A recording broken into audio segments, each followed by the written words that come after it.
सपने वो नहीं होते जो आप नींद में देखते हैं। सपने तो वो होते हैं जो आपको नींद ही ना आने दे। वर्षा के दौरान पक्षी छत की तलाश करते हैं, लेकिन बाज बादलों के ऊपर उड़कर बारिश को ही टाल देता है।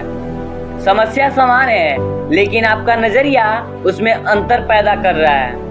ये कुछ लाइन लिखी थी भारत रत्न डॉक्टर APJ अब्दुल कलाम ने।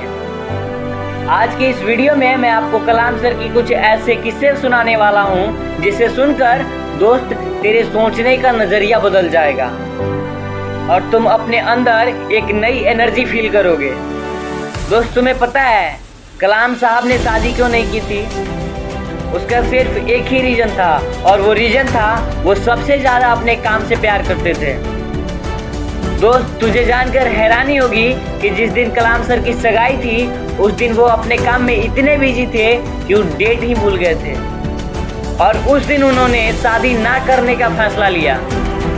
उन्होंने एक इंटरव्यू में कहा कि इंसान शादी और बच्चे सेल्फलेसनेस के लिए करता है, और मैं सेल्फलेस नहीं होना चाहता हूँ। मैं अपनी पूरी जिंदगी अपने देश को समर्पित करना चाहता हूँ। दोस्त, बात है 10 अगस्त 1979 की। 19 साल की मेहनत, 23 मीटर लंबा SLV-3 17 टन की वजन लेके 7:58 पर आसमान में उड़ गया। ये रॉकेट 4 स्टेज में था, और ये रॉकेट सिर्फ एक रॉकेट ही नहीं था, ये सपना था उन तमाम लोगों का जो इस प्रोजेक्ट में शामिल थे। और इस प्रोजेक्ट के डायरेक्टर थे सर कलाम सर। वो रॉकेट पहली स्टेज को तो पार कर गया, लेकिन दूसरी स्टेज में जाने के बाद रॉकेट ने काम करना बंद कर दिया, और वो रॉकेट 317 सेकंड के बाद कलाम सर और उनके लोगों का सपना कचरा बन के श्रीहरिकोटा से 500 किलोमीटर दूर समुद्र में जा गिरा। दोस्त, क्या हालत हुई होगी उस समय वो कलाम सर और उनके बाकी साथियों की, जब उनका 19 साल का मेहनत और कचरा बनकर सपना में कुछ ही देर में बिखर गया। कलाम सर कहते थे कि उस वक्त अंदर से मैं इतना टूट गया था कि मैं बिस्तर में जाकर घुस गया, मेरे आंखों से आंसू बहने लगे। लेकिन दोस्त, कलाम सर हार मानने वालों में से नहीं थे। वो कहते थे कि पहाड़ की चोटियों से उतरने से पहाड़ पर चढ़ने का तजुर्बा नहीं मिलता।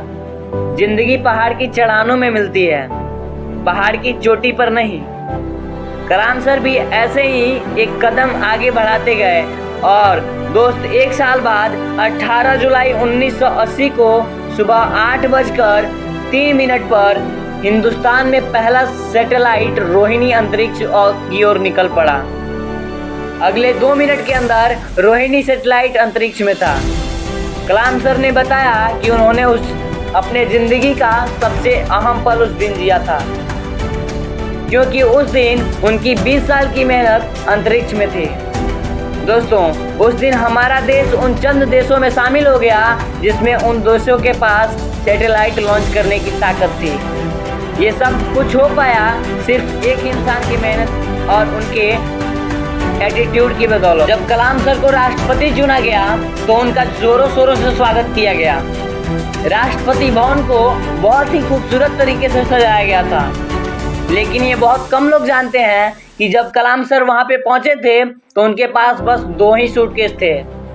एक सूटकेस में कपड़े और दूसरे सूटकेस में किताबें थीं। इसे कहते हैं किताबों से प्यार।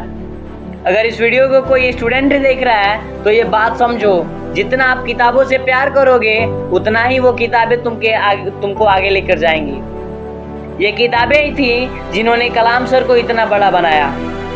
दोस्तों, मैंने कुछ लाइन पढ़ी थी जो कलाम सर के लिए लिखी गई हैं।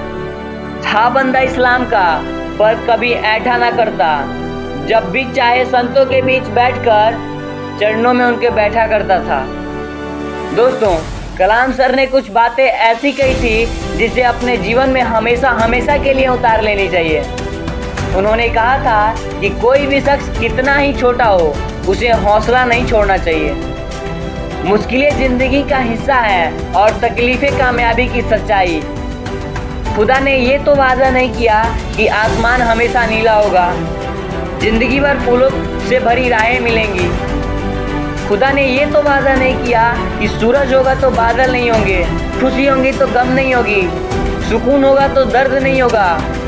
ये जिंदगी की सच्चाई है कि अगर एक सांस लोगे तो उसे छोड़ना भी पड़ेगा। अगर कुछ हासिल करना है तो कुछ खोना भी पड़ेगा। इसलिए अगर सूरज की तरह चमकना चाहते हो तो सूरज की तरह जलना सीखो।